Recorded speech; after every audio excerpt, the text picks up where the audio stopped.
Good afternoon of you. हमने पिछली class में कैपिटल स्ट्रक्चर थ्योरीज नाम के टॉपिक को रिवाइज करना शुरू किया था और मैंने आपसे कहा था कि हमें इस टॉपिक में कुछ 4 अप्रोचेस को रिवाइज करना है, जिसमें से पहली अप्रोच कौन सी थी? नेट इनकम अप्रोच, जिसके ऊपर हमने बात करना शुरू भी किया था। लेकिन नेट इनकम अप्रोच को भी समझाने से पहले मैंने आपसे कहा था कि हमें कुछ ऐसा डिस्कशन करना है जो कि सारी अप्रोचेस के लिए कॉमन है। मतलब हमने कुछ कॉमन डिस्कशन किया था जो कि सारी की सारी अप्रोचेस पर सेम तरीके से अप्लाई होगा, और उस कॉमन डिस्कशन में हमने सबसे पहले कुछ कॉमन एजम्पशंस को देखा था। कॉमन एजम्पशन में पहली एजम्पशन क्या थी?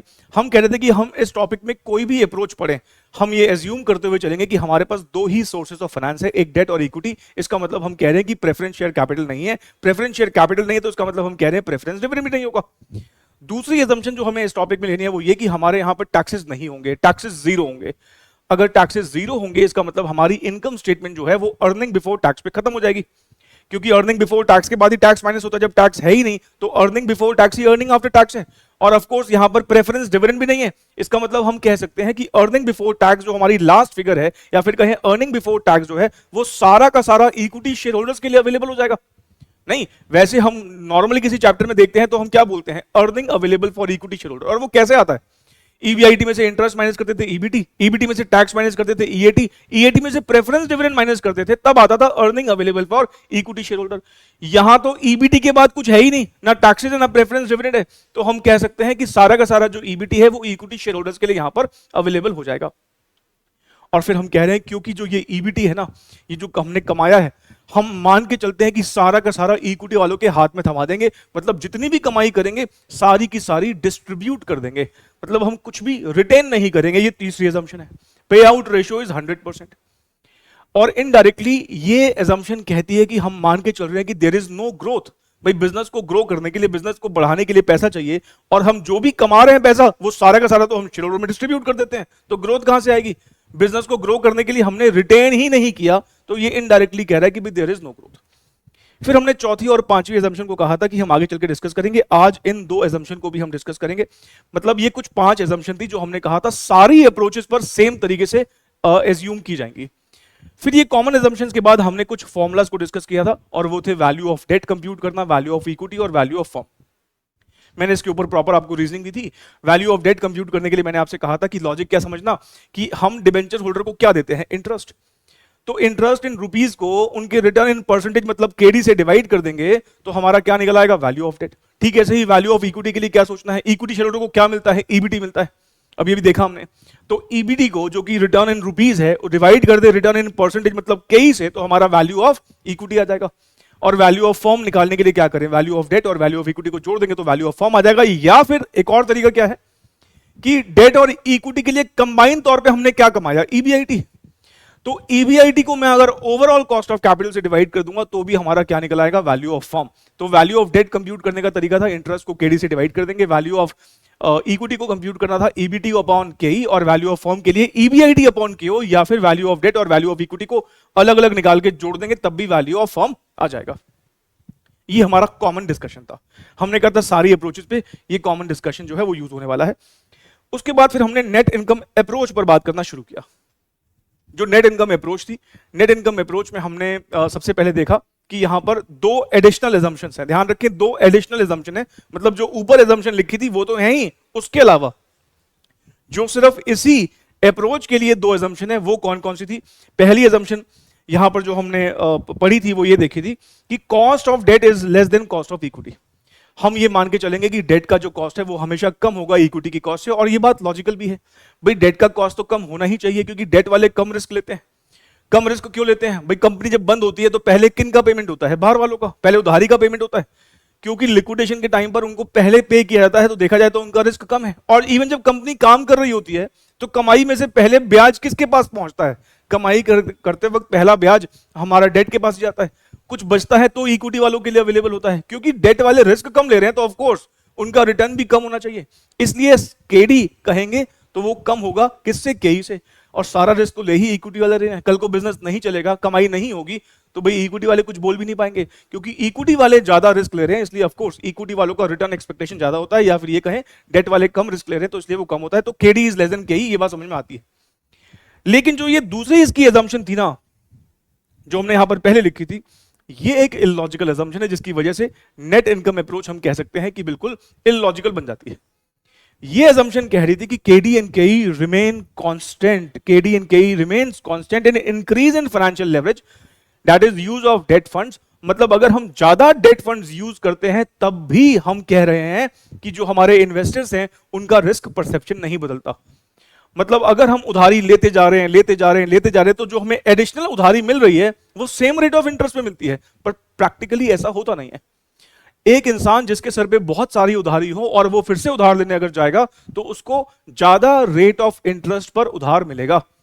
आप भी लॉजिकली सोचिए, अगर आपके पास कोई ऐसा इंसान पैसे मांगने के लिए आता है जिसने हजार लोगों के पैसे ले रखे हैं, दुनिया गांव से सब जगह से पैसे उठा रखे हैं, तो क्या आप उसको उधार दोगे? शायद आप उधार देने से मना कर दोगे, और अगर दोगे भी तो शायद ज्यादा रेट ऑफ इंटरेस्ट पे दोगे, क्योंकि डिफॉल्ट का खतरा बढ़ जाता है।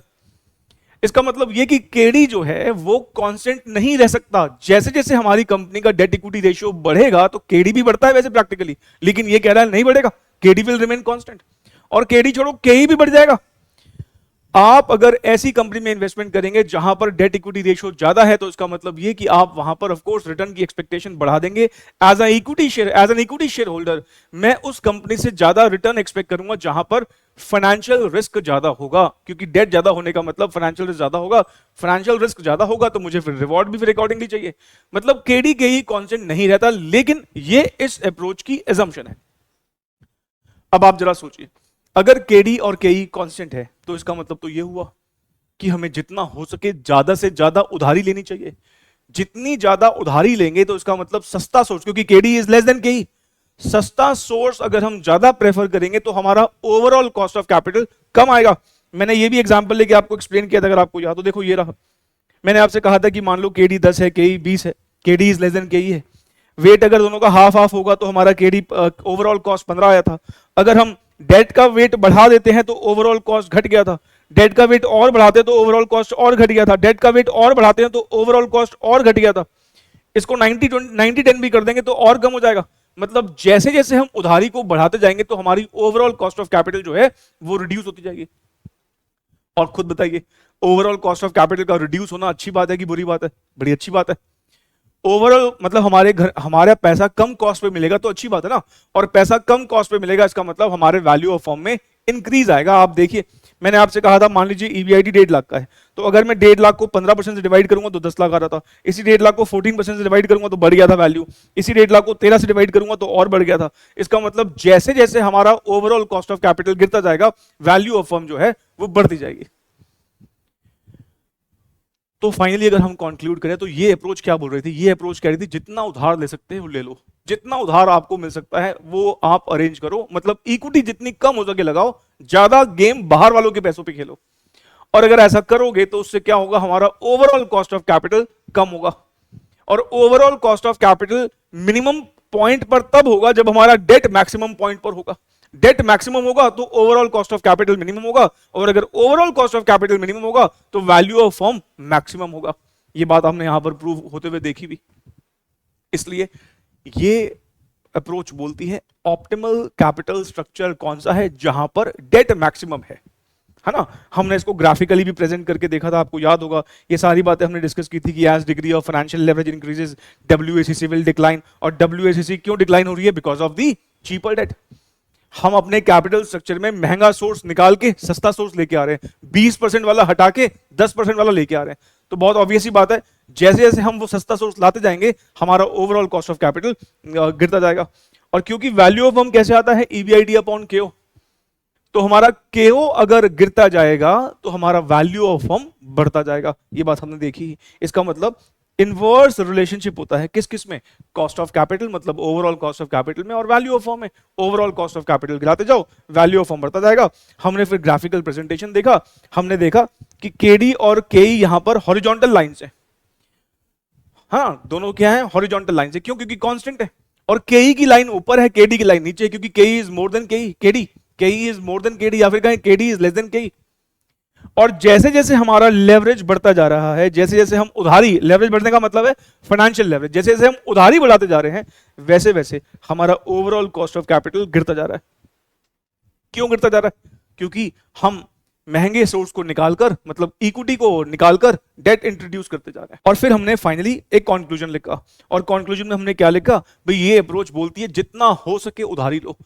वहीं पर हमारा वैल्यू जो है फर्म का मैक्सिमम आएगा, क्योंकि उधारी सबसे ज्यादा होगी तो हमारा ओवरऑल कॉस्ट ऑफ कैपिटल सबसे कम होगा, और अगर ओवरऑल कॉस्ट ऑफ कैपिटल सबसे कम होगा तो वहीं पर हमारा वैल्यू ऑफ फर्म मैक्सिमम होगा। यही बात हमने लिखी under NI approach, value of firm will be maximum at a point where WACC is minimum. इसलिए यहां पर क्या बोला गया है, मैक्सिमम पॉसिबल डेट फाइनेंसिंग करो, क्योंकि इसी पॉइंट पर वैल्यू ऑफ फर्म मैक्सिमम होगी। इसका मतलब ऑप्टिमल कैपिटल स्ट्रक्चर कौन सा होगा, where debt equity ratio is maximum. जितना ज्यादा उधारी उतना हमारा ज्यादा वैल्यू ऑफ फर्म। ठीक है, तो ये हमने पिछली क्लास तक डिस्कस किया था। फिर मैंने आपको कुछ 3 एमसीक्यूज करवाए थे, और क्योंकि ये रिवीजन क्लास मैं ओल्ड और न्यू सिलेबस दोनों स्टूडेंट्स के पॉइंट ऑफ व्यू से ले रहा हूं, इसलिए हम यहां पर एमसीक्यूज भी कुछ देखेंगे और कुछ अच्छे डिस्क्रिप्टिव क्वेश्चंस भी देखेंगे। तो आइए फिर बिना देरी के स्टार्ट करते हैं आज की क्लास को। देखिए, आज हमें जो क्वेश्चंस करने हैं ना, उसमें कुछ एक आध छोटी छोटी बातें हैं जो मैं सोच रहा हूं पहले आपको बता दूं, हालांकि मैं वो अलग अलग चैप्टर्स में ना बता चुका हूं। फॉर एग्जाम्पल, ये इनकम स्टेटमेंट आपको याद है? हाँ सर, ये इनकम स्टेटमेंट याद है। कहां बनाई थी हमने ऐसी इनकम स्टेटमेंट? सर, हमने लेवरेजेस में कुछ ऐसा बनाया था, याद है आपको? और लेवरेजेस में मैंने ये बात आपको एक्सप्लेन करी थी कि सेल्स में जब हम वेरिएबल कॉस्ट माइनस करते हैं कंट्रीब्यूशन आता है, और कंट्रीब्यूशन के बाद फिक्स कॉस्ट माइनस करते हैं, तो ये वेरिएबल कॉस्ट होती जो है ये भी एक ऑपरेटिंग कॉस्ट है, ये एक वेरिएबल ऑपरेटिंग कॉस्ट है, और फिक्स कॉस्ट जो होती है ये भी एक ऑपरेटिंग कॉस्ट ही है। ऑपरेटिंग कॉस्ट से क्या मतलब होता है, हम कहते हैं भाई ये हमारे बिजनेस को ऑपरेट करने की कॉस्ट है। तो वेरिएबल कॉस्ट हो या फिक्स कॉस्ट हो, ये बिजनेस को ऑपरेट करने की कॉस्ट होती है, इसलिए इनको ऑपरेटिंग कॉस्ट बोलते हैं। फॉर एग्जांपल, अगर मान लो मैं कोई प्रोडक्ट मैन्युफैक्चर कर रहा हूं, उसे शर्ट अगर हम सिलने का काम करते हैं तो कपड़ा लेके आते हैं, तो कपड़े पे जो हमारा खर्चा हुआ है हमारे बिजनेस का ऑपरेशनल खर्चा ही है। हम जिस फैक्ट्री से उस कपड़े को सिलते हैं वहां का रेंट पे करते हैं, फिक्स, वैसे तो फिक्स खर्चा है लेकिन है तो हमारे बिजनेस का ही ऑपरेटिंग खर्चा ही है। ये दोनों ना ऑपरेटिंग खर्चे होते हैं, और ऑपरेटिंग खर्चों को माइनस करने के बाद जो प्रॉफिट आता है उसको हम क्या बोल देते हैं, उसको हम ऑपरेटिंग इनकम या ऑपरेटिंग प्रॉफिट बोल देते हैं। मतलब ईबीआईटी का एक नाम और भी होता है ऑपरेटिंग प्रॉफिट। और अगर आपको लेवरेजेस का रिवीजन याद हो तो वहां पर मैंने ये बात एक्सप्लेन भी की थी, अलग अलग चैप्टर्स में मैंने ये शायद बात कई बार बोली भी होगी कि ईबीआईटी का एक नाम और भी होता है ऑपरेटिंग प्रॉफिट। तो क्योंकि ये मैं YouTube पर वीडियो डाल रहा हूं, हो सकता है कि आप में से कई बच्चों ने मेरा लेवरेजेस का रिवीजन ना देखा हो या किसी और टॉपिक का रिवीजन ना देखा हो, तो आप क्या करें, अपने रजिस्टर्स के ना अपर मार्जिन पर कोई एज अ नोट लिख लीजिए कि EBIT is also known as net operating income या फिर सिंपली ऑपरेटिंग इनकम। ठीक, एक ये बात हो गई। फिर मैंने जब कॉस्ट ऑफ कैपिटल आपको टॉपिक करवाया था तो मैंने ना वहां पर आपको केई के कई सारे नाम लिखवाए थे। कॉस्ट ऑफ कैपिटल में मैंने आपको केई के नाम लिखवाए थे, और वो नाम क्या थे, शायद डिविडेंड पॉलिसी में भी ये नोट लिखवाया था कि केई का एक और भी नाम था equity capitalization rate. Equity capitalization rate कई बार इस नाम से भी वो बुला देता है। और वैसे भी आप जरा सोचिए, हम वैल्यू ऑफ इक्विटी कंप्यूट करने के लिए क्या कर रहे थे, ईबीटी को केई से डिवाइड कर रहे थे, हम केई को as a capitalization rate use कर रहे थे, हम अर्निंग्स को कैपिटलाइज करके इक्विटी का वैल्यू कंप्यूट कर रहे थे। तो केई को कई बार इस टॉपिक में वो कैपिटलाइजेशन रेट भी बोलेगा। तो ये बात हमने एज अ नोट लिखी हुई है जब मैंने आपको डिविडेंड पॉलिसी टॉपिक का रिवीजन करवाया होगा, और शायद कॉस्ट ऑफ कैपिटल में मैंने पक्का ये बात बोली होगी। आइए अब हम क्वेश्चन नंबर 4 से आगे बढ़ रहे हैं। पिछली क्लास तक हमने क्वेश्चन नंबर 3 तक डिस्कस कर लिया था। क्वेश्चन नंबर 4 अगर आप देखेंगे तो ये हमारे इंस्टीट्यूट ने दिसंबर 2020 में पूछा। अब आप में से जो बच्चे न्यू सिलेबस के हैं, क्योंकि आपका तो डिस्क्रिप्टिव पैटर्न पर पेपर आएगा, ध्यान रखें यही सेम क्वेश्चन हमारा इंस्टीट्यूट डिस्क्रिप्टिव पैटर्न में 4 नंबर में या 5 नंबर में पूछ लेगा। आपको यकीन नहीं होता तो मैं आपको एक क्वेश्चन दिखाता हूं, अभी मैं करवाऊंगा अभी वो क्वेश्चन। ये क्वेश्चन नंबर 6 है। ये क्वेश्चन नंबर 6 कभी पहले सीएस प्रोफेशनल में आया था, आपको पता ना, एफएम पहले सीएस प्रोफेशनल में थी, और वहां तो कभी एमसीक्यू थी ही नहीं। सीएस प्रोफेशनल में जब मैं एफएम पढ़ाया करता था प्रोफेशनल के स्टूडेंट्स को, तो हमेशा मैंने डिस्क्रिप्टिव मोड में पढ़ाया है। वहां पर यही सेम क्वेश्चन आप देखो, छोटा सा ही क्वेश्चन है, बस 4 ऑप्शन तो नहीं है, 4 नंबर का पूछा था इंस्टीट्यूट ने। मतलब कई बार तो मुझे लगता है एमसीक्यू वालों के साथ ज्यादती हो रही है। वही सेम क्वेश्चन उनसे जो 1 नंबर में पूछते हैं, वो डिस्क्रिप्टिव पैटर्न पर कई बार 4-4, 5-5 नंबर के क्वेश्चन आते हैं। अब क्योंकि एमसीक्यू वाले बच्चों को कहीं पे कुछ लिखना नहीं होता, वो सिर्फ कैलकुलेटर पर या रफ में फटाफट आंसर निकाल के टिक करके आते हैं, इसलिए उनका 1 नंबर है। लेकिन डिस्क्रिप्टिव पैटर्न वालों का वही सेम क्वेश्चन, मतलब इस टॉपिक में मैं जो एमसीक्यूज भी टेकअप करूंगा और वो प्रैक्टिकल वाले एमसीक्यूज हैं, तो ध्यान रखें आपके एग्जाम में वही सेम क्वेश्चन 3, 4 या 5 नंबर में पूछ सकता है एग्जामिनर। ठीक है, चलिए मेरे ख्याल से अब न्यू सिलेबस वाले बच्चों का परसेप्शन बदला होगा। तो क्वेश्चन नंबर 3 को आप क्वेश्चन नंबर 4 को आप डिस्क्रिप्टिव क्वेश्चन की तरह ही देखिए। आइए जरा इसको रीड कर लेते हैं। Calculate the value of the firm MNP limited. ध्यान रखें हमें क्या निकालना है, हमें वैल्यू ऑफ फर्म निकालना है। वैल्यू फर्म निकालने का क्या तरीका बताया था सर? आपने दो तरीके बताए थे। एक तरीका था कि वैल्यू ऑफ डेट और वैल्यू ऑफ इक्विटी को जोड़ के वैल्यू ऑफ फर्म निकाल लो, या फिर ईवीआईटी को केओ से डिवाइड कर लो, यह भी एक तरीका था। चलिए आइए हम क्वेश्चन की इंफॉर्मेशन देखते हैं, उसके हिसाब से अपने फॉर्मूला को यूज करके वैल्यू ऑफ फर्म निकाल लेंगे। कह रहा वैल्यू ऑफ फर्म निकालिए according to the net income approach. The company expects a net operating income of rupees 80,000। ये नेट ऑपरेटिंग इनकम किसका दूसरा नाम होता है सर? ये नेट ऑपरेटिंग इनकम ईवीआईटी का दूसरा नाम होता है। इसका मतलब हमें यहां पर ईवीआईटी दे रखा है 80,000 का। उसके बाद बोलता है it has rupees 2 lakh 8% debentures. क्योंकि हमारे यहां पे टैक्सेस वगैरह तो होते नहीं, तो हम कह सकते हैं भाई जो ये इंटरेस्ट रेट है यही हमारा केडी है। केडी कितना है? 8% है। और अगर ध्यान से देखो तो आपको वैल्यू ऑफ डेट भी दे रखा है। यहां पर वैल्यू ऑफ डेट कितना दे रखा है? 2 लाख रुपए। भाई 2 लाख रुपए का डेट मतलब डेट का वैल्यू दे दिया ना।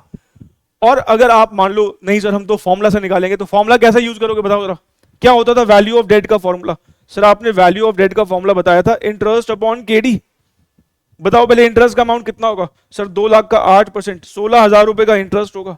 और केडी 8% है, 16,000 को 8% से डिवाइड करोगे तो वापस 2 लाख ही तो आएगा नहीं।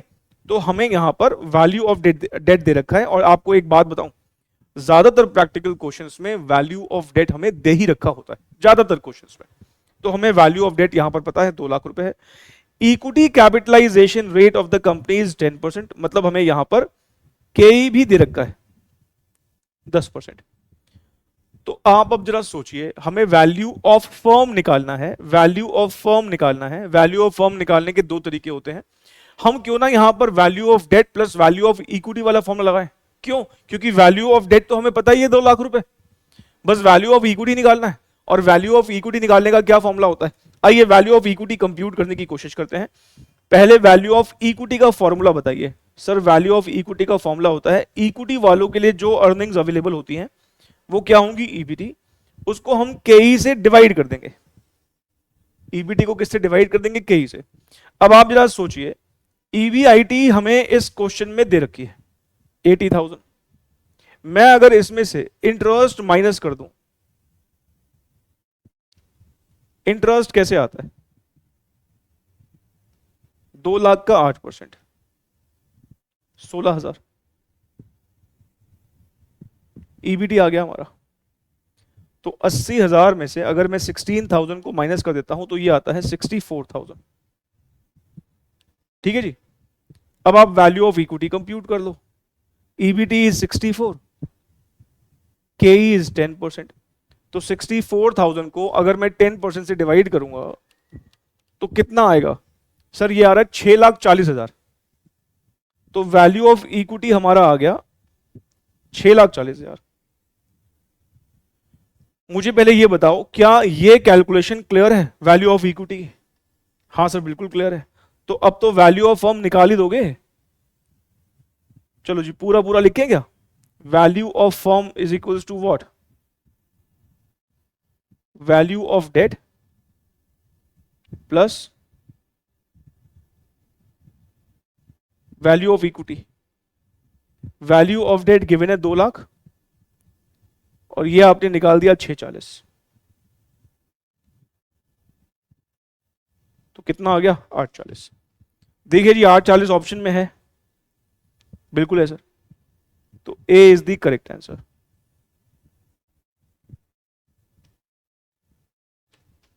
ठीक है, आसान सा क्वेश्चन था।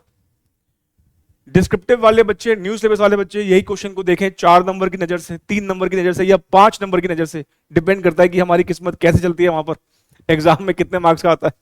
एमसीक्यू वाले बच्चों को तो एक ही नंबर की नजर से देखना पड़ेगा, उनका ये क्वेश्चन अगर रिपीट होगा तो 1 नंबर में ही होगा। अगला जो हम क्वेश्चन सॉल्व कर रहे हैं, क्वेश्चन नंबर 5, ये सीए इंस्टीट्यूट के स्टडी मटेरियल का क्वेश्चन है।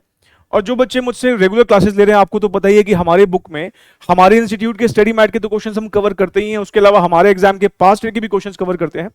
और हमने हमारी बुक में वो क्वेश्चंस भी डाले हुए हैं सीए एग्जाम के जो हमारे एग्जाम में कॉपी पेस्ट हो सकते हैं। तो ये एक वो क्वेश्चन है जो भले ही सीए इंस्टीट्यूट के स्टडी मटेरियल का है, लेकिन हमारे एग्जाम में 5 मार्क्स से पूछा जा सकता है।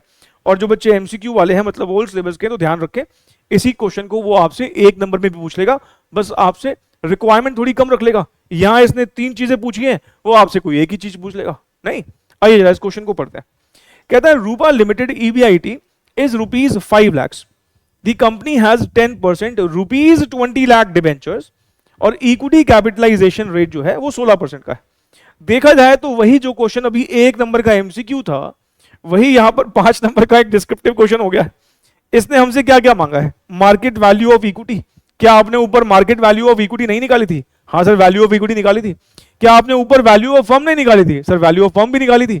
देखो अभी जो क्वेश्चन नंबर 4 किया, मतलब यहां पर बस वो हमसे अलग अलग पार्ट्स में डिमांड कर रहा है, भाई ये दो चीजें निकालनी है, और साथ में कह रहा है ओवरऑल कॉस्ट ऑफ कैपिटल निकाल दो। भाई जब वैल्यू ऑफ फर्म निकाल देंगे तो ओवरऑल कॉस्ट ऑफ कैपिटल निकालने में क्या प्रॉब्लम है? मतलब देखा जाए तो ये क्वेश्चन नंबर 4 जैसा ही है। क्वेश्चन नंबर 4 एमसीक्यू था, ये एक डिस्क्रिप्टिव क्वेश्चन है। अब हमें क्या करना है? हमें सबसे पहले, क्योंकि यहां पर वैल्यू ऑफ इक्विटी चाहिए होगा, तो पहले हम ईबीआईटी जो हमको दे रखा है, कितना दे रखा है? 5 लाख रुपए का। इसमें से हम पहले इंटरेस्ट माइनस कर लेंगे। इंटरेस्ट हमारा कितना होगा? सर 20 लाख रुपए के डिवेंचर हैं, तो उसका 10% हमारा हो जाता है 2 लाख रुपए। तो हमारा इंटरेस्ट हो जाएगा 2 लाख रुपए का, और ये आ जाएगा ईबीटी।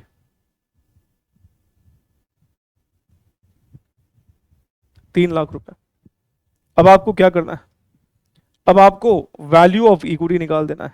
वैल्यू ऑफ इक्विटी कैसे निकालोगे? ईबीटी को केई से डिवाइड करके।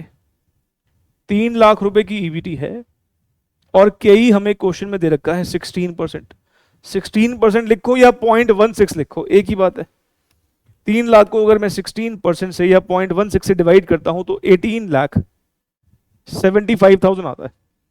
अब आप जरा सोचिए, आपके पास वैल्यू ऑफ इक्विटी आ गया, वैल्यू ऑफ डेट क्वेश्चन में दे ही रखा है 20 लाख रुपए। मैंने कहा ना, ज्यादातर वैल्यू ऑफ डेट आपको दे देगा, वो खुद ही दे देगा। तो हम अब वैल्यू ऑफ फर्म कैसे निकालेंगे? Value of equity plus value of debt. Value of equity है 18,75,000, और वैल्यू ऑफ डेट कितना है? सर, वैल्यू ऑफ डेट है 20 लाख। तो दोनों को जोड़ दोगे तो कितना हो जाएगा? 38,75,000। ठीक है जी। तो देखा जाए तो हमने फर्स्ट पार्ट यहां पर कंप्यूट कर दिया। इसने हमसे फर्स्ट पार्ट में क्या कहा था? मार्केट वैल्यू ऑफ इक्विटी निकालना है और वैल्यू ऑफ फर्म निकालना है। तो हमने यहां पर मार्केट वैल्यू ऑफ इक्विटी मतलब वैल्यू ऑफ इक्विटी भी निकाल दिया और वैल्यू ऑफ फर्म भी निकाल दिया। तो आप इसको फर्स्ट पार्ट लिख दीजिए, हमारा फर्स्ट पार्ट सॉल्व हो गया। सेकेंड पार्ट में वो कह रहा है overall cost of capital compute कर दो। ओवरऑल कॉस्ट ऑफ कैपिटल का मतलब वो क्या मांग रहा है? के वो मांग रहा है। तो जरा मुझे बताइए, वैल्यू ऑफ फर्म का फॉर्मूला क्या होता है? सर, वैल्यू ऑफ फर्म का फॉर्मूला होता है ईबीआईटी अपॉन क्यू। भाई ये भी तो होता है ना, पता है ना आपको? आपको मैंने बताया था कि वैल्यू ऑफ फर्म निकालने के लिए हम ये भी कर सकते हैं कि इक्विटी और डेट दोनों की इनकम ले लें। दोनों की इनकम को अगर मिला देंगे तो ईबीआईटी आएगा।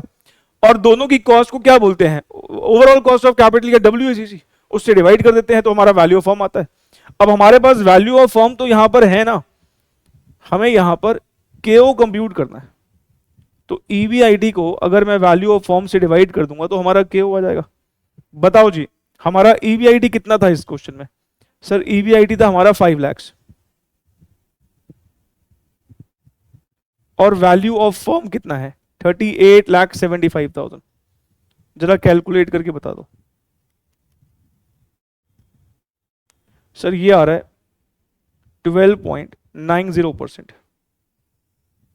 12.90%।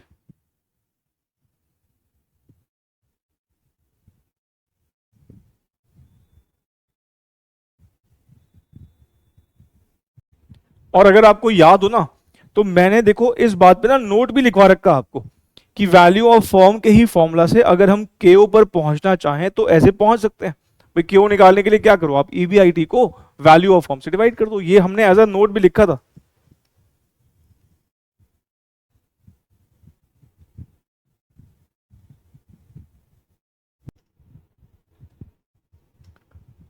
तो फिर आइए अपने अगले क्वेश्चन की तरफ बढ़ते हैं। नेक्स्ट क्वेश्चन नंबर 6 है और ये वो क्वेश्चन है जो CS प्रोफेशनल में आया था। और मैं फिर से बोलूंगा ये क्वेश्चन डिस्क्रिप्टिव तो ऑफ कोर्स आया ही था, तो न्यू सिलेबस में तो ये आ ही सकता है। और ओल्ड वाले बच्चे भी ध्यान रखें, एक नंबर का MCQ बन सकता है। The operating income of fine crockery limited is ₹9 lakhs before interest in taxes. Operating income भी बोल दिया और उसने आगे भी क्लैरिफाई कर दिया कि ये 9 लाख रुपए बिफोर इंटरेस्ट इन टैक्स है। मतलब ये क्या है, ये हमें EBIT दे रखा है। उसके बाद कहता है हमारा कॉस्ट ऑफ डेट जो है वो 10% है, मतलब KD पता है। करंट बोरोइंग्स हमारी 30 लाख रुपए की है, इसका मतलब हमें डेट का वैल्यू भी पता है, वैल्यू ऑफ डेट 30 लाख है। कॉस्ट ऑफ कैपिटल 12% है। और ध्यान रखें इसने हमसे कंप्यूट करने के लिए बोला है cost of equity. Cost of equity compute करने के लिए बोला है for the fine crockery limited, ignore taxation. अब ध्यान से, जो ये 10% है ये तो समझ में आता है कि ये तो KD है ना, ये KD है। KD कितना है, 10% है। और अगर आप देखें तो KE इसने आपको कंप्यूट करने के लिए बोला है। भाई तीन तरह की तो परसेंटेज बताए, एक डेट की इंडिविजुअल कॉस्ट और एक इक्विटी की इंडिविजुअल कॉस्ट और एक ओवरऑल कॉस्ट। यहां पे सिर्फ कॉस्ट ऑफ कैपिटल लिखा है, ये नहीं बोला कि ओवरऑल है कि नहीं है। तो क्या माने भाई, ओवरऑल कॉस्ट ऑफ कैपिटल की बात कर रहा होगा क्योंकि KE तो निकालने के लिए बोला है और KD दे रखा है, तो बचा क्या, ओवरऑल कॉस्ट ऑफ कैपिटल। इसका मतलब इसने हमको इस बार ध्यान रखें KO दे रखा है 12% का। हमें क्या कंप्यूट करना है, हमारा फोकस KE कंप्यूट करने पर होना चाहिए। अब हम KE को कैसे कंप्यूट करेंगे, आइए जरा यहां पर हम कुछ अब स्टेप्स फॉलो करेंगे। अच्छा, आप में से जो बच्चे घर पे ऑफ कोर्स यूट्यूब पे जो रिवीजन देख रहे हैं, मैं आपको एक रिक्वेस्ट करूंगा कि रफ में ना, मैं तो करवा रहा हूं अभी सीधे सीधे, आप लेकिन वीडियो को पॉज करके एक बार खुद से दिमाग लगा के इसको करने की कोशिश कीजिए, ठीक है। आइए जरा, मैं तो करवा रहा हूं और वीडियो पॉज करके आपने जरूर ट्राई कर लिया होगा। अब हम इस पर बात कर रहे हैं आगे। देखो अब ना इस क्वेश्चन में आपको ओवरऑल कॉस्ट ऑफ कैपिटल पता है, EBIT पता है, तो हम अगर चाहें तो वैल्यू ऑफ फर्म कंप्यूट कर सकते हैं। वैल्यू ऑफ फर्म कैसे कंप्यूट करोगे आप, EBIT अपॉन KO करके। EBIT हमारा कितने रुपए है, 9 लाख रुपए है। और ओवरऑल कॉस्ट ऑफ कैपिटल 12% है। जरा 9 लाख को 12% से डिवाइड करके बताओ कितना आता है। सर ये आ रहा है 75 लाख आ रहा है, 75 लाख आ रहा है। वैल्यू ऑफ डेट हमको दे रखा है, कितना है value of debt, sir value of debt है 30 लाख। तो आप जरा खुद सोचिए, अगर हमारे पूरे फर्म की वैल्यू 75 लाख रुपए है जिसमें से डेट की वैल्यू 30 है, तो इक्विटी की वैल्यू नहीं पता लगेगा आपको। इक्विटी की वैल्यू कितनी होगी, 45 लाख। इसका मतलब हम इसकी मदद से वैल्यू ऑफ इक्विटी कंप्यूट कर सकते हैं, क्योंकि वैल्यू ऑफ फर्म क्या होता है, value of debt plus value of equity. तो ये हमें पता है 75 लाख है, वैल्यू ऑफ डेट हमको पता है 30 लाख है, तो हम वैल्यू ऑफ इक्विटी कंप्यूट कर सकते हैं 45 लाख।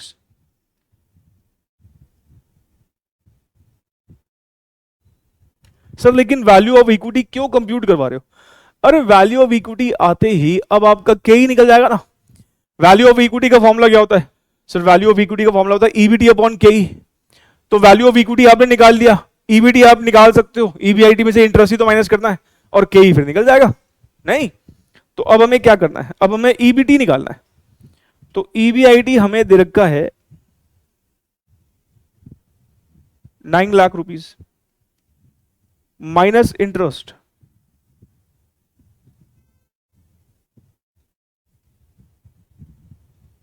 ₹30 लाख की हमारी बोरोइंग्स बताइए, 10% का रेट ऑफ इंटरेस्ट है, 3 लाख रुपए हो गया।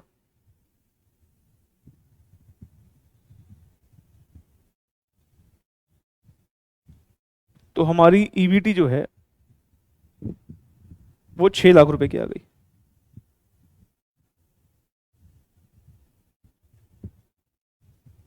तो वैल्यू ऑफ इक्विटी का फॉर्मूला होता है EBT upon KE। Value of equity हमने कंप्यूट किया था, कितना था सर, वो था 45 लाख। एक बार देखना 45 लाख ही था ना, हाँ सर ये रहा 45 लाख था।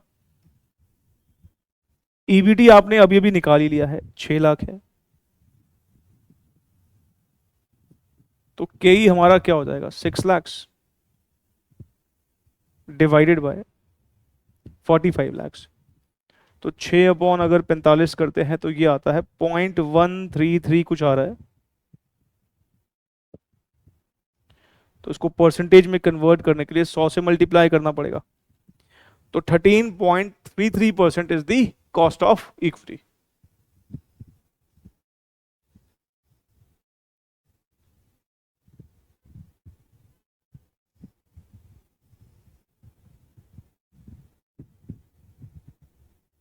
तो ये हमारा फाइनल आंसर हो गया।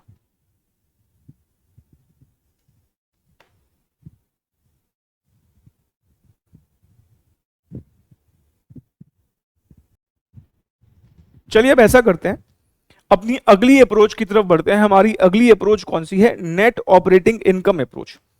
अब नेट ऑपरेटिंग इनकम अप्रोच में भी कुछ एडिशनल एजम्पशन है। वो कॉमन एजम्पशन तो सेम रहने वाली है। कॉमन एजम्पशन क्या थी कि हमारे दो ही सोर्सेज ऑफ फाइनेंस है, डेट और इक्विटी, हमारे टैक्सेस नहीं है, हम सारी कमाई डिस्ट्रीब्यूट कर देते, वही सेम। लेकिन हमें यहां पर फोकस फिर से किस पर करना है, एडिशनल एजम्पशंस पर। तो मैं पहले आपके साथ इस अप्रोच की जो एडिशनल एजम्पशंस है वो डिस्कस कर रहा हूं। ये क्या लिखा है मैं अभी इसको एक्सप्लेन करूंगा, रादर मैं जब एजम्पशन बता दूंगा तो ये आपको ऑटोमेटिकली खुद ही समझ में आ जाएगा। आइए पहले मैं इन एजम्पशंस के ऊपर बात कर रहा हूं आपके साथ। अब इन एजम्पशंस को डिस्कस करें, सबसे पहले अपने दिमाग में प्लीज नेट इनकम अप्रोच की एजम्पशंस लेके आइए। नेट इनकम अप्रोच की एजम्पशन क्या थी, एडिशनल वाली। हमने कहा था वहां पर केडी एंड केई विल रिमेन कांस्टेंट, केडी और केई कांस्टेंट था।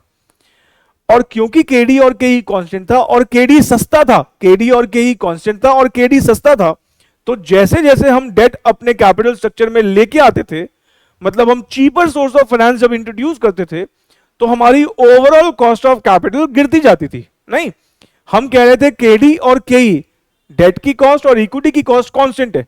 क्योंकि डेट सस्ता होता है तो जैसे जैसे डेट को लेके आते जाएंगे, हम जैसे जैसे चीपर सोर्स ऑफ फाइनेंस को यूज करेंगे, तो उसका असर हमारी ओवरऑल कॉस्ट ऑफ कैपिटल पे क्या पड़ेगा, वो गिरती जाएगी। नहीं, लेकिन नेट ऑपरेटिंग इनकम अप्रोच की एजम्पशंस अब ध्यान रखिए, ये भी दो कॉस्ट को कांस्टेंट बोलता है।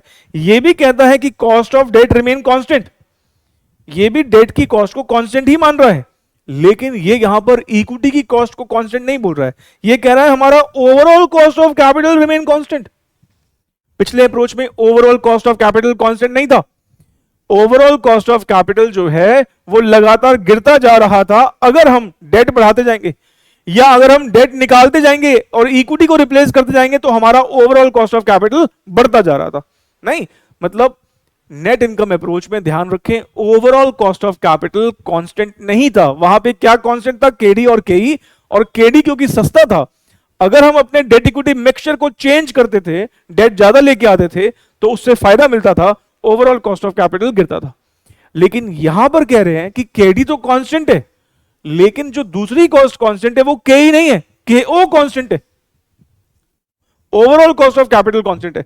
अब इस एजम्पशन का क्या इंप्लीकेशन है, आइए एक एग्जांपल की मदद से समझने की कोशिश करेंगे। चलिए पहले मुझे यह बताइए, क्या ये ओवरऑल कॉस्ट ऑफ कैपिटल का फॉर्मूला आप समझते हैं? हाँ सर, बिल्कुल समझते हैं। Cost of debt weight of debt, cost of equity weight of equity. मैंने कॉस्ट ऑफ कैपिटल में पता नहीं कितनी बार ये फॉर्मूला एक्सप्लेन किया है, रेगुलर बैच में तो पता नहीं कितनी बार किया है, बल्कि रिवीजन क्लास में भी काफी बार किया होगा। मतलब हमारे ओवरऑल कॉस्ट ऑफ कैपिटल का फॉर्मूला होता है cost of debt into weight of debt plus cost of equity into weight of equity. जानते हो, हम कह रहे हैं कि हमारे इस अप्रोच में जो ये केडी है, ये कांस्टेंट रहने वाली है। केडी क्या रहने वाली है, कांस्टेंट रहने वाली है। और हम कह रहे हैं कि जो हमारा केओ है ये भी कांस्टेंट रहने वाला है। मतलब केडी और केओ कांस्टेंट रहने वाला है। लेकिन अगर मैं एक बात लॉजिकली सोचूं, ध्यान से मेरी बात को सुनेगा, हम नेट इनकम अप्रोच में कह रहे थे क्योंकि डेट एक सस्ता सोर्स है, अगर हम डेट को इंट्रोड्यूस करते जाएंगे तो हमारी ओवरऑल कॉस्ट ऑफ कैपिटल तो गिरनी चाहिए। मैं आपसे कह रहा हूं कि मैं अगर वेट ऑफ डेट को बढ़ाता जाऊंगा, वेट ऑफ डेट को मैं अगर बढ़ाता जाता हूं, क्योंकि ये कॉस्ट ऑफ डेट एक सस्ता सोर्स होता है इक्विटी के मुकाबले में, तो उसका असर तो ओवरऑल कॉस्ट ऑफ कैपिटल में गिरना चाहिए। ओवरऑल कॉस्ट ऑफ कैपिटल जो है वो तो गिरना चाहिए। लेकिन हम कह रहे हैं overall cost of capital constant रहेगा। नेट इनकम अप्रोच में तो गिर ही रहा था, लेकिन यहां कह रहे हैं कांस्टेंट रहेगा। यहां पे हम कह रहे हैं कांस्टेंट रहेगा, ऐसा क्यों? क्योंकि इस बार हम कह रहे हैं कि जैसे ही हम उधारी बढ़ाएंगे तो उससे हमें एक एडवांटेज होगा, मानते हैं। क्या एडवांटेज होगा? हमारी ओवरऑल कॉस्ट ऑफ कैपिटल गिरनी चाहिए। लेकिन जैसे ही हम डेट लेके आते ना, इक्विटी शेयर होल्डर्स जो है ना, उनको हमारे बिजनेस में रिस्क दिखने लगता है, उनको हमारे बिजनेस में एक फाइनेंशियल रिस्क दिखने लगता है, जिसकी वजह से इक्विटी शेयर होल्डर कह रहे हैं कि हम नहीं रहेंगे कांस्टेंट, हम अपनी कॉस्ट को बढ़ा देंगे, हम अपनी कॉस्ट को बढ़ा देंगे। फिर से बोलता हूं, हम कह रहे हैं कि जैसे ही हम अपने कैपिटल स्ट्रक्चर में डेट लेके आएंगे, इससे एक फायदा होगा, बिल्कुल फायदा होगा, लेकिन ये फायदा जो है नलीफाई हो जाएगा, सेट ऑफ हो जाएगा इक्विटी शेयर होल्डर की एक्सपेक्टेशन बढ़ने की वजह से। मतलब हम जैसे ही कहते हैं कि हम अपने कैपिटल स्ट्रक्चर में उधारी लेके आते हैं, तो नेट इनकम अप्रोच तो बोलती थी कि कहीं कुछ नहीं चेंज होगा, इक्विटी वाले कह रहे हैं कोई दिक्कत नहीं है, बढ़ाओ रिस्क, हम बिल्कुल ओके हैं। लेकिन यहां पे इक्विटी वाले कह रहे हैं हम ओके नहीं है, अगर तुम डेट लेके आओगे कैपिटल स्ट्रक्चर में तो हम अपनी एक्सपेक्टेशन अकॉर्डिंगली बढ़ा देंगे, और अपनी एक्सपेक्टेशन एग्जैक्टली उतने ही प्रोपोर्शन में बढ़ाएंगे जितने प्रोपोर्शन में डेट को लाने से सेविंग हो रही है। फिर से बोलता हूं, हम कह रहे हैं इस बार जैसे ही हम डेट लेके आते हैं, इक्विटी वाले कह रहे हैं कि हमें अब फाइनेंशियल रिस्क दिखता है, उधारी बढ़ती है बिजनेस में, हमें फाइनेंशियल रिस्क दिखता है, केडी भले ही कांस्टेंट होगा, लेकिन इक्विटी शेयर होल्डर बोल रहे हैं हम अपनी एक्सपेक्टेशन को कांस्टेंट नहीं देख सकते, हमें फाइनेंशियल रिस्क दिख रहा है, तो हम अपनी एक्सपेक्टेशन को बढ़ा लेंगे। डेट के आने से वेट ऑफ डेट के बढ़ने से क्या इंपैक्ट पड़ रहा है? वेट ऑफ डेट के बढ़ने से हमारी ओवरऑल कॉस्ट ऑफ कैपिटल गिरनी चाहिए, लेकिन जैसे हम डेट का वेट बढ़ाते हैं तो इक्विटी वाले बोलते हैं ना ना ना ना, हमारी कॉस्ट ऑफ इक्विटी बढ़ेगी इस बार, हमें रिस्क दिख रहा है। और ये अपनी एक्सपेक्टेशन उतने से बढ़ाते हैं, एग्जैक्टली उसी प्रोपोर्शन में बढ़ाते हैं जिस प्रोपोर्शन में डेट के आने से हमारी कुछ बचत होगी। मतलब जो भी बचत होगी उस बचत को खाने के लिए कौन आते हैं? इक्विटी। और इक्विटी वाले क्योंकि अपनी कॉस्ट बढ़ाएंगे तो उससे ओवरऑल कॉस्ट ऑफ कैपिटल बढ़ेगी। मतलब डेट लाने से फायदा हुआ, लेकिन उसी प्रोपोर्शन में इक्विटी वालों ने अपनी कॉस्ट बढ़ा के उस फायदे को खुद ही एब्जॉर्ब करके हमारी ओवरऑल कॉस्ट ऑफ कैपिटल को कांस्टेंट रखा। सर एक बार वापस से, नेट इनकम अप्रोच क्या थी? नेट इनकम अप्रोच ये थी कि हम जैसे ही डेट लेके आते थे तो सस्ता सोर्स आता था, इक्विटी वाले कहते थे कोई बात नहीं, हमें फाइनेंशियल रिस्क नहीं दिखता, हम फाइनेंशियल रिस्क को इग्नोर कर रहे हैं। इक्विटी वाले अपनी एक्सपेक्टेशन को सेम रखते थे, मतलब केडी भी सेम और केई भी सेम, आपका कैपिटल मिक्सचर कैसा मर्जी हो, इसलिए ओवरऑल कॉस्ट ऑफ कैपिटल लगातार गिरती जा रही थी। यहां पर जैसे ही हम अपने कैपिटल स्ट्रक्चर में डेट लेके आते हैं, इक्विटी वाले कहते हैं हम शांत नहीं रहेंगे इस बार, तुम भले ही सस्ता सोर्स ले आओ, उधारी ले आओ, लेकिन उधारी लाते ही हमें रिस्क दिखता है बहुत ज्यादा, हमें बिजनेस में फाइनेंशियल रिस्क दिखता है, और फाइनेंशियल रिस्क दिखता है तो रिस्क लेने का तो हो ही, हम अपनी कॉस्ट बढ़ाएंगे। मतलब आप ये समझिए कि अगर मान लो मैं ये कहता हूं कि डेट को लाने से पहले कॉस्ट ऑफ डेट अगर 10 था, कॉस्ट ऑफ इक्विटी 20 था और ओवरऑल 15 था, तो डेट को लाने के बाद ओवरऑल गिरना चाहिए, लेकिन ओवरऑल गिरेगा नहीं, जितने से वो गिरता उतने से ही इक्विटी वालों ने अपनी कॉस्ट को बढ़ा के 20 का 22 या 24 कुछ भी कर दिया, जिससे ओवरऑल कॉस्ट ऑफ कैपिटल पे इंपैक्ट जो है नलीफाई हो गया। मतलब कहने का यह है कि हमें जैसे ही हम डेट लेके आएंगे एक फायदा होगा, लेकिन उसी पल एक नुकसान भी हो जाएगा। नुकसान मतलब क्या? कि जितने से फायदा होगा उतने से ही इक्विटी शेयर होल्डर अपनी एक्सपेक्टेशन को बढ़ा लेंगे, वो इस तरीके से बढ़ाएंगे कि ओवरऑल कॉस्ट ऑफ कैपिटल पर इंपैक्ट नलीफाइड रहे।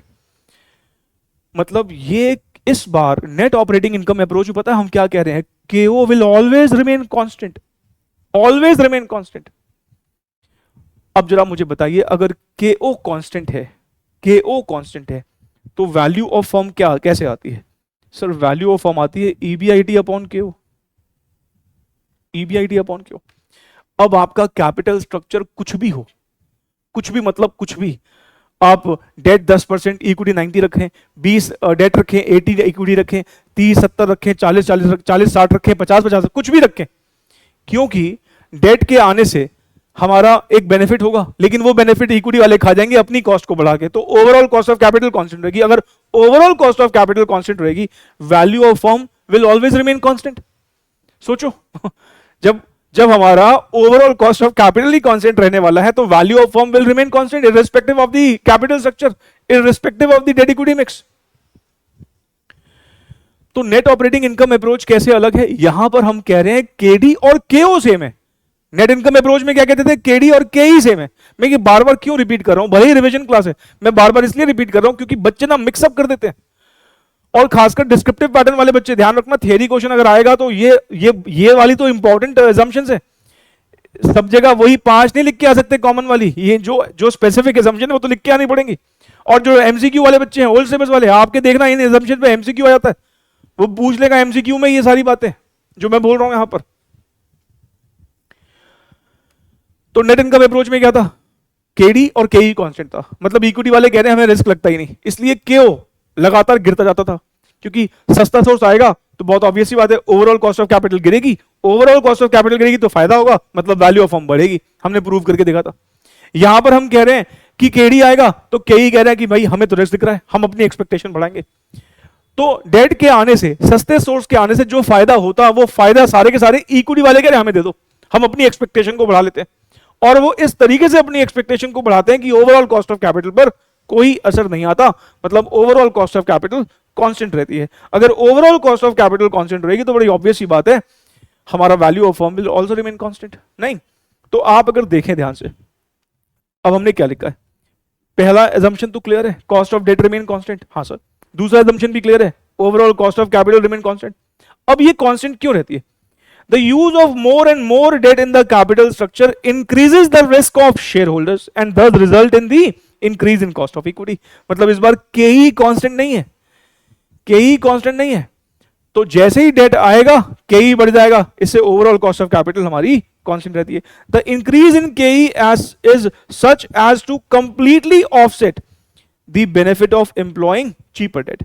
यहां पर इसको करेक्शन कर लीजिएगा, द इंक्रीज इन के ही is such as to completely offset the benefit of employing cheaper debt। ठीक है, और ये there are no taxes ये रिपीट हो गया यहां पर, बाकी तो ये पता ही आपको, वो ये assumption पीछे भी लिखी थी हमने। ठीक, अब ग्राफिकल प्रेजेंटेशन देखते हैं। ग्राफिकल प्रेजेंटेशन इस बार क्या होगा? केडी और केओ हॉरिजॉन्टल लाइन बनेगी, केडी और केओ हॉरिजॉन्टल लाइन है, और हमारा केई की लाइन देखो लगातार बढ़ती जा रही है, और केई की लाइन केओ से क्यों स्टार्ट है? क्योंकि अगर मान लो हमारा डेट जीरो भी होगा, हमारा डेट जीरो भी होगा, हम डेट नहीं लेते सिर्फ, तो हमारा केई और केओ बराबर होगा ना, केई और केओ बराबर होगा, तो यहां से स्टार्ट होगा। लेकिन केओ कांस्टेंट है, लेकिन केई लगातार जैसे जैसे हमारा उधार बढ़ रहा है केई बढ़ रहा है, उधार बढ़ रहा है केई बढ़ रहा है, उधार बढ़ रहा है केई बढ़ रहा है, उधार बढ़ रहा है केई बढ़ रहा है, उधार बढ़ रहा है केई बढ़ रहा है ना। तो ये हमारा ग्राफिकल प्रेजेंटेशन है। और फिर फाइनली आते हैं कंक्लूजन पर। अब कंक्लूजन क्या निकल के आएगा? तो कंक्लूजन की जहां तक बात है, हम यहां पर यह भी कह सकते हैं कि every capital structure is optimum capital structure. क्यों? क्योंकि हमारा ओवरऑल कॉस्ट ऑफ कैपिटल तो हमेशा सेम ही रहेगा, और अगर overall cost of capital same रहेगा तो वैल्यू ऑफ फर्म भी हमेशा सेम ही रहने वाला है। तो हम अपना डेट इक्विटी मिक्स जो भी रखें, हमारे वैल्यू ऑफ फर्म पे तो कोई असर पड़ने नहीं वाला। नहीं तो ये अप्रोच का अगर हमें फाइनल कंक्लूजन देना हो तो कंपनीज के पास ना उधारी लेने का ऐसा कोई इंसेंटिव ही नहीं है। भाई उधार लेके या उधार ना लेके कोई फायदा नहीं हो रहा, वैल्यू ऑफ फर्म तो हमेशा सेम ही रहती है, तो क्या करें उधार लेके? मुझे ये तो पता ही है ना कि उधार लेने से फाइनेंशियल रिस्क बढ़ता है, कंपनी की बैंकरप्सी के चांसेस बढ़ जाते हैं अगर ज्यादा उधारी हो जाती है। तो बेहतर है अगर उधार लेने पर भी वही सेम वैल्यू ऑफ फर्म रहने वाला है तो क्या करना उधार लेके। तो कंपनीज यहां पर ज्यादा से ज्यादा जो है इक्विटी फाइनेंसिंग की तरफ जाएंगी। तो as we increase the level of debt in the company, the value of the firm doesn't change and the company does not benefit by taking any additional debt. This would mean that companies would like to employ as much equity as possible so as to reduce the risk of the company. देखिए मुझे ना अब एक conclusion आपको और draw करवाना है, उसके लिए मैं आपके सामने एक स्लाइड ओपन कर रहा हूं जो कि डिविडेंड पॉलिसी की है। डिविडेंड पॉलिसी का रिवीजन हमने यूट्यूब पर बड़े अच्छे से किया था। आप में से किसी बच्चे ने अगर डिविडेंड पॉलिसी का रिवीजन नहीं किया है, करना चाहते हैं, तो हमारे यूट्यूब चैनल पर आप उसका रिवीजन कर सकते हैं। और ध्यान रखें बहुत ही इंपॉर्टेंट चैप्टर है डिविडेंड पॉलिसी, किसी भी हालत में आप छोड़ के नहीं जा सकते। अब अगर आपको डिविडेंड पॉलिसी याद हो तो हमने वहां पर दो तरह की अप्रोचेस पढ़ी थी, एक इररिलेवेंस ऑफ डिविडेंड और दूसरा relevance of dividend. इररिलेवेंस of dividend का क्या मतलब था? ये जैसे एमएम अप्रोच था, ये एक इररिलेवेंस ऑफ डिविडेंड थ्योरी थी। ये अप्रोच बोलती थी कि डिविडेंड का बांटना इररिलेवेंट है, डिविडेंड का बांटना बिल्कुल भी रिलेवेंस नहीं रखता है जहां तक वैल्यू ऑफ फर्म का सवाल है। मतलब ये एमएम अप्रोच बोलती थी कि डिविडेंड आप बांटें या ना बांटें, जहां तक वैल्यू ऑफ फर्म का सवाल है वो सेम रहने वाली है, और हमने ये बात प्रूव भी करी थी वहां पर। और ठीक इसके अपोजिट एक रिलेवेंस ऑफ डिविडेंड थियरी थी। ये थियरीज बोलती थी कि डिविडेंड का बांटना वैल्यू ऑफ फर्म पे इंपैक्ट रखता है। डिविडेंड बांटने से वैल्यू की फॉर्म जो है वो इंक्रीज डिक्रीज होती है, डिपेंड करता था, जैसे वॉल्टर मॉडल की बात करें कि डिपेंड करता था कि वो ग्रोथ फॉर्म है, डिक्लाइनिंग फॉर्म है, या फिर हमारी नॉर्मल या कांस्टेंट फॉर्म है। मतलब हमने यहां पर दो तरह की अप्रोचेस पढ़ी थी। ऐसी अप्रोचेस जो बोलती थी कि डिविडेंड का बांटना इररिलेवेंट है जहां तक वैल्यू ऑफ फर्म का सवाल है, ऐसे ही डिविडेंड का बांटना रिलेवेंट है जहां तक वैल्यू ऑफ फर्म का सवाल है, मतलब इररिलेवेंस थियरी, रिलेवेंस थियरी। अब आप मुझे कैपिटल स्ट्रक्चर के कॉन्टेक्स्ट में बताइए, जो हमने दो अप्रोचेस पढ़ी हैं, नेट इनकम अप्रोच और नेट ऑपरेटिंग इनकम अप्रोच, मुझे इसमें से किसी एक को बोलना हो कि ये इररिलेवेंस थियरी है और ये रिलेवेंस थियरी है, तो कौन सी वाली रिलेवेंस थियरी है और कौन सी वाली इररिलेवेंस थियरी है? सर, नेट इनकम अप्रोच जो है, जो हमने पहले पढ़ी थी, वो रिलेवेंस थियरी थी। वो बोलती थी कि कैपिटल स्ट्रक्चर का आपका कैसा होगा, उसका इंपैक्ट पड़ेगा वैल्यू ऑफ फर्म पर। हम क्या कह रहे थे वहां पर कि जैसे जैसे हम डेट लेके आएंगे, वो एक चीपर सोर्स ऑफ फाइनेंस है, हमारी ओवरऑल कॉस्ट ऑफ कैपिटल गिर जाएगी, ओवरऑल कॉस्ट ऑफ कैपिटल गिरेगी तो वैल्यू ऑफ फर्म बढ़ेगी। मतलब कैपिटल स्ट्रक्चर का रिलेवेंस है जहां तक वैल्यू ऑफ फर्म का सवाल है। इसका मतलब नेट इनकम अप्रोच को मुझे अगर बोलना हो कि वो रिलेवेंस थियरी है कि इररिलेवेंस थियरी है, तो वो कौन सी थियरी है? वो रिलेवेंस थियरी थी। लेकिन ये वाली अप्रोच जो है, नेट ऑपरेटिंग इनकम अप्रोच जो है, ये एक इररिलेवेंस थियरी है। मतलब हमारा कैपिटल स्ट्रक्चर कैसा हो ये बिल्कुल इररिलेवेंट है जहां तक वैल्यू ऑफ फर्म का सवाल है। आप डेट इक्विटी मिक्स कुछ भी रख लो, केओ क्योंकि कांस्टेंट रहने वाली है, इसका मतलब वैल्यू ऑफ फर्म जो है वो हमारी इंपैक्ट होगी ही नहीं, इंपैक्टेड होगी ही नहीं। इसलिए अगर हम देखते हैं, पहली बात तो ये समझे कि नेट ऑपरेटिंग इनकम अप्रोच जो है वो बिल्कुल अपोजिट है। किसके अपोजिट है? नेट इनकम अप्रोच के। और हमने देखा भी ये अपोजिट कैसे हुई। वहां पर केओ लगातार गिरता जाता था जैसे जैसे डेट आता था, यहां पर क्यों कांस्टेंट रहता है, तो अपोजिट हुई ना। और according to this approach the financial mix और capital structure is irrelevant and does not affect the value of the firm. Dividend policy में इररिलेवेंस, रिलेवेंस का क्या मतलब था कि डिविडेंड का बांटना रिलेवेंट या इररिलेवेंट है वैल्यू ऑफ फर्म के लिए। यहां पर क्या मतलब है कि कैपिटल स्ट्रक्चर कैसा हो, यह बात रिलेवेंट है या इररिलेवेंट है, डिपेंड करता है कि कौन सी अप्रोच है, कहां, किसके लिए, वैल्यू ऑफ द फर्म के लिए। तो नेट इनकम अप्रोच बोलती थी कि कैपिटल स्ट्रक्चर रिलेवेंस रखता है वैल्यू ऑफ फर्म के लिए। ये अप्रोच क्या बोलती है? कैपिटल स्ट्रक्चर कोई रिलेवेंस नहीं रखता है, मतलब ये इररिलेवेंस थियरी भी आप बोल सकते हैं। तो हमने यहां पर नेट ऑपरेटिंग इनकम अप्रोच का भी डिस्कशन कर लिया। आइए इसके बेसिस पर अब हम कुछ क्वेश्चंस भी देख लेते हैं। क्वेश्चन नंबर 7, देखिए, अगर आप एक न्यू सिलेबस के स्टूडेंट है तो जो हमने अभी एजम्पशंस डिस्कस करी हैं उसको लेकर आपके एग्जाम में एक शॉर्ट नोट आ सकता है 5 नंबर का। और जो ओल्ड सिलेबस के बच्चे हैं, आपके एग्जाम में देखो किस तरह के एमसीक्यू आते हैं। ये क्वेश्चन नंबर 7 जो है दिसंबर 2019 का क्वेश्चन है। कहता है which approach in capital structure argues that overall capitalization rate मतलब KO and the cost of debt मतलब KD remains constant for all degrees of leverage. All degrees of leverage का मतलब आप अपने कैपिटल स्ट्रक्चर में लेवरेज मतलब debt कितना मर्जी रख लो, हमारा केओ और केडी हम कह रहे हैं कांस्टेंट रहता है। और वो क्यों कांस्टेंट रहता है?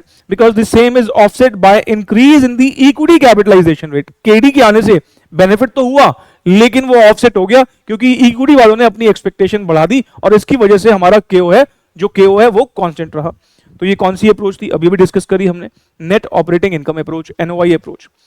क्वेश्चन नंबर 8, क्वेश्चन नंबर 8 में कहता है critical assumption of the net operating income approach to valuation is. Critical assumption का मतलब बड़ी ही इंपॉर्टेंट assumption। क्रिटिकल assumption हमारी कौन सी है? सबसे इंपॉर्टेंट assumption हमारी यही है कि हमारा केओ कांस्टेंट रहता है। ये सबसे इंपॉर्टेंट कंडीशन है। और आप देखेंगे 4 ऑप्शन में आपको वो दिखेगी। हाँ सर, ये रही option C, KO remains constant regardless of changes in the leverage. जून 2021 का क्वेश्चन है। चलिए अगले क्वेश्चन की तरफ बढ़ते हैं। क्वेश्चन नंबर है 9। क्वेश्चन नंबर 9 दिसंबर 2020 में आया।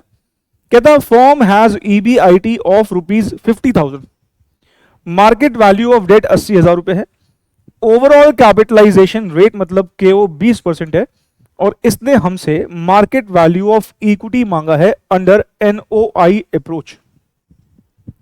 अब आप मुझे बताइए कि यहां पर आप क्या कंप्यूट कर सकते हैं। ध्यान रखें, इसने मुझसे वैल्यू ऑफ इक्विटी आगे मार्केट वर्ड लगा दिया, कहीं ना कहीं पूछ तो वैल्यू ऑफ इक्विटी रहा है। आपको वैल्यू ऑफ फर्म निकालना तो आता ही है। कैसे निकलता है value of firm? Sir value of firm निकालने का आपने तरीका बताया था कि ईबीआईटी को केओ से डिवाइड कर देते हैं। 50,000 को 20% से डिवाइड कर दो, ये हमारा वैल्यू ऑफ फर्म आ जाएगा। ये आ रहा है 2.5 लाख। ठीक है, और वैल्यू ऑफ डेट आपको पता ही है 80,000 है। और वैल्यू ऑफ फर्म कैसे आती है? Value of equity plus value of debt. तो वैल्यू ऑफ फर्म आपके पास है ही 2.5 लाख, वैल्यू ऑफ इक्विटी उसने निकालने के लिए बोला है। अगर 2.5 लाख रुपए हमारे पूरे फर्म का वैल्यू है, जिसमें से डेट का 80,000 है, तो इक्विटी का वैल्यू कितना होगा? 2.5 लाख में से 80,000 माइनस कर लो, 170।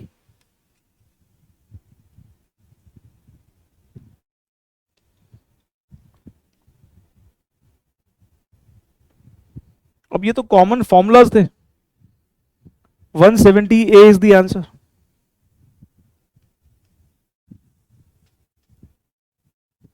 ठीक है,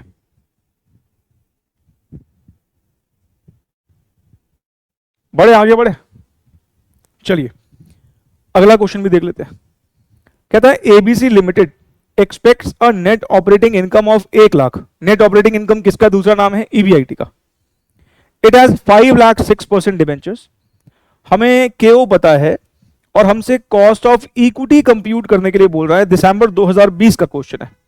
बताओ जी कैसे कंप्यूट करोगे आप? सर सबसे पहले तो हमें यहां पर वैल्यू ऑफ फर्म निकाल लेना चाहिए। कैसे निकालोगे? ईबीआईटी को केओ से डिवाइड करके। तो 1 लाख रुपए को 10% से डिवाइड कर देंगे तो हमारा वैल्यू ऑफ फर्म आ जाएगा 10 लाख रुपए। मेरे ख्याल से इसमें तो कोई इशू नहीं है। नहीं सर। अब आपको वैल्यू ऑफ डेट तो पता ही है 5 लाख रुपए, तो वैल्यू ऑफ इक्विटी निकल जाएगा। वैल्यू ऑफ फर्म कैसे आता है? Value of debt plus value of equity. Value of firm 10 lakh है, वैल्यू ऑफ डेट 5 लाख है, गिवन है। कहां गिवन है?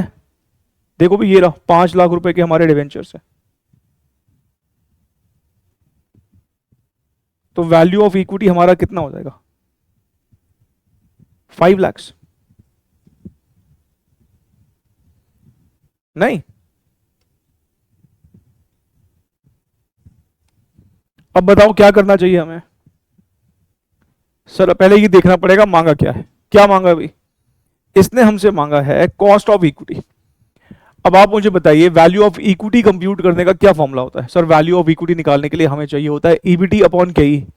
तो ईबीटी तो आप निकाल सकते हो। नहीं, वैल्यू ऑफ इक्विटी निकालने के लिए क्या चाहिए? ईबीटी अपॉन केई। ईबीटी निकल जाएगा तो उसके बाद केई निकलने में क्या प्रॉब्लम है? तो हमारा ईबीआईटी है 1 लाख, इसमें से इंटरेस्ट माइनस कर देंगे। 5 लाख रुपए का डेट है और रेट ऑफ इंटरेस्ट है 6%।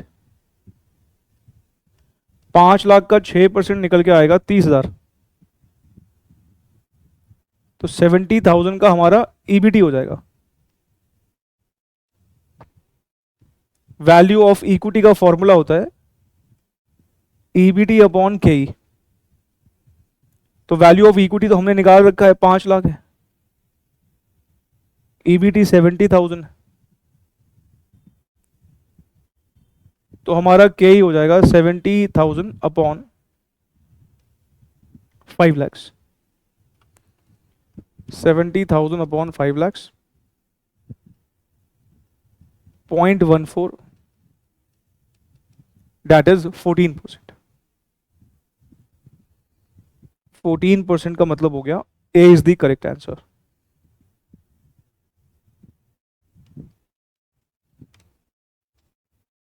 ठीक है, तो आप देख रहे हैं कि एग्जाम में ऐसे कोई बहुत हैवी क्वेश्चन नहीं आते हैं, कॉन्सेप्ट अगर पता हो तो आराम से क्वेश्चन हो सकते हैं। तो आज की क्लास को यहीं तक रखते हैं। कुछ बच्चों का सवाल कि सर ये रिवीजन कब तक खत्म हो जाएगा इस टॉपिक का। मेरे को लगता है कि आने वाली 2 क्लासेस में हम इसके रिवीजन को खत्म कर लेंगे, अगली क्लास और उसके बाद एक क्लास और लगेगी, और उसके बाद फिर हम एक बहुत ही इंपॉर्टेंट चैप्टर रिवाइज करना शुरू करेंगे, कंसोलिडेशन। ठीक है, उसका इंतजार मैं जानता हूं कई बच्चों को है, तो कंसोलिडेशन फिर हम उसके बाद शुरू करेंगे। आने वाली 2 क्लासेस हमारी लग जाएंगी इस टॉपिक को रिवाइज करने में। उसके अलावा जो ये हम क्वेश्चन सॉल्व करते हैं, मैं कई बार बता ही चुका हूं कि उसका पीडीएफ जो है, उसका लिंक जैसे हम ये टॉपिक खत्म कर लेंगे, इन्हीं वीडियोस के डिस्क्रिप्शन में आपको उन नोट्स का पीडीएफ का लिंक आपको मिल जाएगा। और जो बच्चे मेरे साथ व्हाट्सएप पर जुड़े हैं उनको मैं वहां पर शेयर कर ही देता हूं। व्हाट्सएप पर कैसे जुड़ना है आप लोगों को मैं पहले कई बार वीडियोज में बता चुका हूँ। और हमेशा की तरह वीडियो को आपने लाइक कर ही दिया होगा, कमेंट करके प्लीज बताइएगा आपको ये वीडियोस कैसी लग रही हैं। मिलेंगे हम नेक्स्ट क्लास में। Thank you so very much, take care, bye.